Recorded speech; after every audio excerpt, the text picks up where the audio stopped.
ഇപ്പോൾ വരുന്ന സിനിമകളിലൊക്കെ കുറേ കൂടി പക്വതയുള്ള അജു വർഗീസിനെ കാണിക്കാൻ വേണ്ടി അജു വർഗീസ് ശ്രമകരമായിട്ടുള്ള ഒരുപാട് കാര്യങ്ങൾ ചെയ്യുന്നുണ്ട്.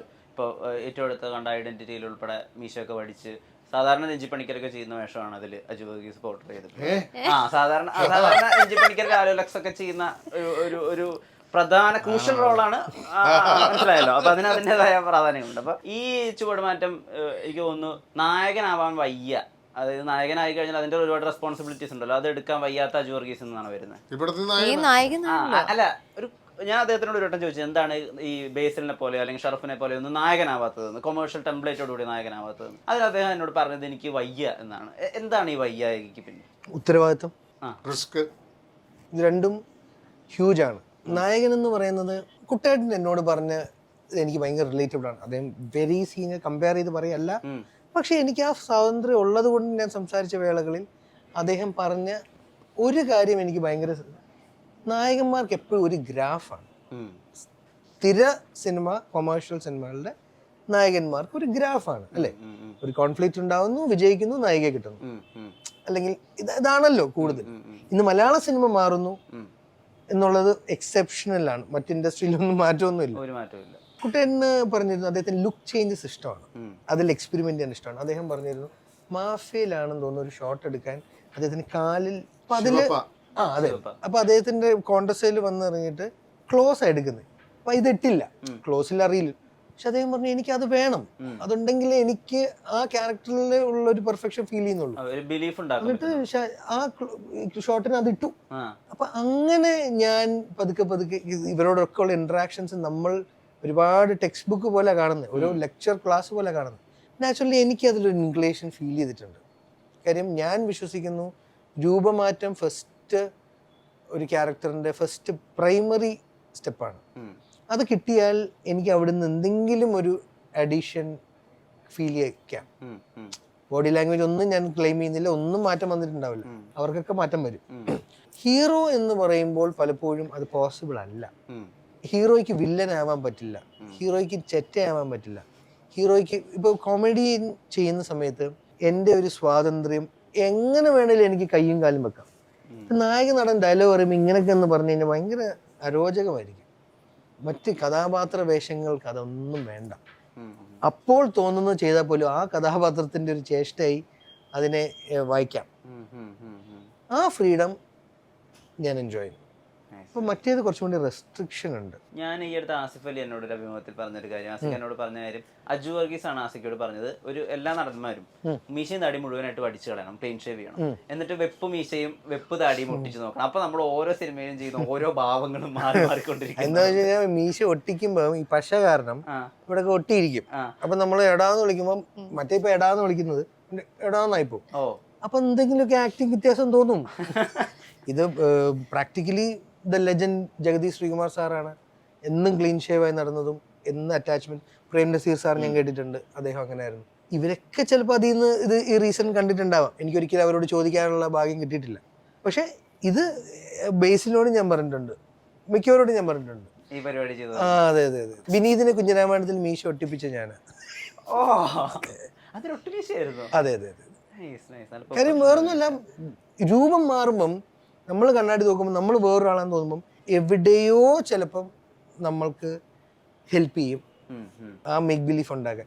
ശ്രീരാമേട്ടനായിട്ടുള്ള മമ്മൂക്കയുടെ ഇന്റർവ്യൂവിൽ അദ്ദേഹം പൊന്തൻ മാണയുടെ മേക്കപ്പിനെ കുറിച്ച് പറയുന്ന ഇന്റർവ്യൂ കണ്ടിട്ടുണ്ടോ? അന്ന് എന്താണോ അത് ഈ നമ്മളെന്താ പറയാ, ഈ റിങ്കിൾസിന് വേണ്ടി അന്ന് എന്തോ ഒരു സാധനം ആദ്യം തേക്കണം. അദ്ദേഹത്തിന്റെ ചേഷ്ട അല്ലെങ്കിൽ എക്സ്പ്രഷൻസ് ഒക്കെ അതിന്റെ പുറകിലായി പോയി. ഇപ്പൊ സന്തോഷമാണെങ്കിൽ പോലും ഇത് ഇപ്പൊ റിങ്കിൾ വരാൻ അദ്ദേഹം പറയുന്നു, റിങ്കിൾസ് ഫീൽ ചെയ്യണമെങ്കിൽ ഈ അപ്ലൈ ചെയ്ത സംഭവത്തിന് പുറത്ത് ഇങ്ങനെ പിടിച്ചാൽ റിങ്കിൾ ഫീൽ ചെയ്യുള്ളൂ. ഇത് പിടിച്ചിട്ട് വേണം സന്തോഷവും സങ്കടവും ഒക്കെ കാണിക്കാൻ. സോ ഇറ്റ് ഈസ് ലൈക്ക് ലെയറിന്റെ പുറത്ത് നമ്മൾ രണ്ട് ആക്ട് കൊടുക്കണം. അല്ല, അദ്ദേഹം ഏറ്റവും അധികം കഷ്ടപ്പെട്ടിരുന്ന ഒരു പുഴയുടെ ഒരു റിഫ്ലക്ഷനിൽ നോക്കിയിട്ട് ഷേവ് ചെയ്യാൻ ഷേവിങ് സെറ്റ് കിട്ടിയിട്ട് കൊടുത്ത് ഓടുമ്പോൾ ഒരു സന്തോഷം ഫീൽ ചെയ്യുന്നൊരു രംഗമുണ്ട്. അപ്പൊ അതിനകത്ത് ഞാൻ ആലോചിച്ചിട്ടുണ്ട്, ഇത്രയും ഗമ്മുണ്ടാക്കുന്ന ചൊറിച്ചിലും വെച്ചിട്ട് ആ നടൻ സന്തോഷം കാണിക്കുകയാണ്, ഉള്ളിൽ നിന്നൊരു സന്തോഷം. ഞാൻ പറഞ്ഞു വന്ന നേരത്തെ ചോദ്യത്തിലോട് കണക്ട് ചെയ്യുന്നത് ഇതൊന്നും ചിലപ്പോൾ ലീഡ് റോൾസിന് പോസിബിൾ ആവില്ല. പിന്നെ രണ്ടും ഞാൻ കംഫർട്ടബിൾ ഇതിലാണ്. അതെൻ്റെ മടി, ഞാനൊരു മടിയനാണ്, ഞാൻ അതിൽ അഭിമാനിക്കുന്നു. അതെൻ്റെ സ്വാതന്ത്ര്യമാണ്. സോ എനിക്ക് കുറച്ച് കംഫർട്ടബിൾ ആയിട്ടുള്ള കാര്യങ്ങൾക്ക് ക്യാരക്ടർ റോൾസാണ് എനിക്കിഷ്ടം. സാർ, ഈ റിവ്യൂവേഴ്സൊക്കെ അവരുടെ റിവ്യൂസിൽ പറയുന്ന അഭിപ്രായ പ്രകടനങ്ങളിൽ അതിനെ സാർ എങ്ങനെ കൺസ്ട്രക്റ്റീവ് എടുക്കുന്നതെന്ന് എനിക്കറിയാൻ ആഗ്രഹമുണ്ട്. രഞ്ജി പണിക്കർ ഒരു പ്രത്യേക രീതിയിലാണ് ശരീരഭാഷ ഉപയോഗിക്കുന്നത് കഥാപാത്രമാവുമ്പോൾ എന്നെല്ലാം ആളുകൾ റിവ്യൂസിൽ പറയാറുണ്ട്. ഇതിനെ ഒരു നടനെന്ന രീതിയിൽ, ഒരു അഭിനേതാവ് എന്നുള്ള രീതിയിൽ കൺസ്ട്രക്റ്റീവ്ലി സമീപിക്കാറുണ്ടോ? ഞാൻ അഭിനയിക്കാൻ വരുമ്പം തന്നെ എനിക്കറിയാവുന്ന ഒരു കാര്യം എൻ്റെ ശരീരത്തിൻ്റെ ഈ പ്രത്യേകതയെക്കുറിച്ചാണ്. അപ്പോൾ ഞാൻ നേരത്തെ പറഞ്ഞത് ഓം ശാന്തിയിൽ അഭിനയിക്കാൻ എന്നെ വിളിക്കുമ്പോൾ ഞാൻ പറഞ്ഞത് ഞാൻ കുറച്ച് റിജിഡാണ് എൻ്റെ ശരീരം. അപ്പോൾ ഞാനത് ഫ്ലെക്സിബിൾ ആക്കിയില്ലെങ്കിൽ ആളുകൾ ശ്വാസം വിടറാന്ന് തിയേറ്ററിലിരുന്ന് വിളിച്ച് പറയും. സാറ് അന്ന് പറഞ്ഞു ആദ്യം അഭിനയിക്കുമ്പോൾ എനിക്ക് ആ ബോധ്യം ഉള്ളതുകൊണ്ടാണ് ഞാനത് പറഞ്ഞത്. അപ്പോൾ ഞാൻ ഡയറക്ടറോടും ജൂഡിനോടും മിഥുനോടും പറഞ്ഞു, എടാ ഞാൻ അഭിനയിക്കുമ്പോൾ ഞാൻ ഇങ്ങനെ ബലം പിടിക്കുന്നുണ്ടെങ്കിൽ നിങ്ങളൊന്ന് പറഞ്ഞേക്കണം സാറേ, ശ്വാസം വിടുന്നൊന്ന് പറഞ്ഞേക്കണം എന്ന് പറഞ്ഞ്. അത് ഇതെൻ്റെ ശരീരമാണ്. ഏർപിടുത്തം എന്നതിനെ നിങ്ങൾ വേണമെങ്കിൽ പേരിടാം, പക്ഷെ അത് എൻ്റെ ശരീരത്തിൻ്റെ സ്വഭാവമാണ്. അറിയാം അവരുടെ ബോഡി ലാംഗ്വേജ് ഞാനിപ്പോൾ അതിനെ ഓവർകം ചെയ്യുക എന്നുള്ളത് എന്നെ സംബന്ധിച്ചിടത്തോളം ആസ് ആൻ ആക്ടർ ഞാൻ ചെയ്യുന്ന കഥാപാത്രം അത് ഡിമാൻഡ് ചെയ്യുന്നുണ്ടെങ്കിൽ ഞാൻ അതിനെ വിടണം. പലമാരയിലൊക്കെ ചെയ്തതുപോലെ പലമാരും ചെയ്തിട്ടുണ്ട്, ഭയാനകത്തിൽ ചെയ്തിട്ടുണ്ട്, ജയരാജൻ്റെ രൗദ്രത്തിൽ ചെയ്തിട്ടുണ്ട്, കോളാമ്പി എന്ന് പറയുന്ന സിനിമയിൽ ചെയ്തിട്ടുണ്ട്. അത് ആ കഥാപാത്രം എൻ്റെ അടിസ്ഥാനപരമായ ഒരു ശരീര ഭാഷയെ പൂർണ്ണമായിട്ട് ഇപ്പം ഞാനൊരു പോലീസ് ഓഫീസറുടെ വേഷം ചെയ്യുമ്പോൾ ചിലപ്പോൾ അത് ആവശ്യപ്പെടുന്നുണ്ടാവില്ല. ചില വേഷങ്ങൾ അത് ആവശ്യപ്പെടും. അങ്ങനെ ആവശ്യപ്പെടുന്ന വേഷങ്ങളിൽ ഞാൻ ബലം പിടിച്ചിട്ടുണ്ടെങ്കിൽ അത് വിമർശിക്കപ്പെടേണ്ടതാണ്. ആ വിമർശനത്തിന് ഒരു നടൻ എന്ന നിലയ്ക്ക്, ഞാൻ ഒരു സ്ക്രീനിൽ പെർഫോം ചെയ്യുന്ന ഒരാളെന്നുള്ള നിലയ്ക്ക് അതിനെ അക്നോളജ് ചെയ്യുക എന്നുള്ളതും അതിനെ ഓവർകം ചെയ്യുക എന്നുള്ളതും അതിനെക്കുറിച്ച് എപ്പോഴും ജാഗ്രതപ്പെട്ടിരിക്കുക എന്നുള്ളതും എൻ്റെ ഒരു ബാധ്യതയാണ്, എൻ്റെ റെസ്പോൺസിബിലിറ്റിയാണ്. അതിനെ ഞാൻ അങ്ങനെയാണ് കാണുന്നത്. Okay, thank you sir. ഞാൻ സാർ ഇത്ര അവെയറാണ് ഇതിനെ പറ്റി എനിക്കറിയില്ല. എൻ്റെ അത്ര അവെയറായിട്ട് വേറെ ആളില്ല. ഞങ്ങൾക്ക് മാത്രമേ അറിയുള്ളൂ. സാറ് വേറെ വേൾഡിലാണ്. ഇതിലെ വേഷം കുറച്ചുകൂടെ അയഞ്ഞതാണ്. ഞാൻ കേരളകൗമുദിയിൽ ആദ്യമായിട്ട് 1981 ആദ്യമായിട്ട് കലാകൗമുദിയുടെ ഓഫീസിൽ ചെല്ലുമ്പോൾ അവിടെ ഉണ്ടായിരുന്ന ഒരാൾ, അവനെന്നാടാ സർക്കിൾ ഇൻസ്പെക്ടറാണോ അതോ പിന്നെ ജേർണലിസം അപ്രന്റീസായിട്ട് വന്നതാണോ എന്ന് ചോദിക്കാൻ പറഞ്ഞു. എൻ്റെ നടപ്പിൻ്റെ പ്രശ്നമാണ്.